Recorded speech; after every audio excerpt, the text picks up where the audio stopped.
Sa kaugnay na balita, nagbitiw bilang Executive Vice President at Treasurer ng RCBC si Raul Tan sa gitna ng money laundering scandal.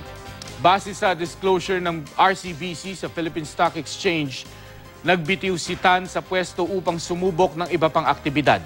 Si Tan ang sinasabing isa raw sa nilapitan ni dating RCBC Jupiter Branch Manager Maya Digito para hinga ng payo kung anong gagawin niya matapos makatanggap ng stop payment order para sa $81 million na pumasok sa 4 na account na pinangangasiwaan niyang branch.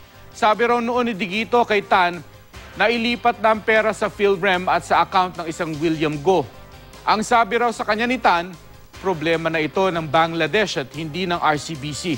Pero sa pagdinig ng Senado noong April 12, sinabi ni Tan na hindi raw niya matandaang nagbitiw daw siya ng ganung pahayag. Ayon naman kay Digito, handa na raw siya ngayong pumirma ng waiver para sa kanyang bank accounts para patunayang hindi siya sinuhulang ipasok ang nakaw na pera sa Pilipinas.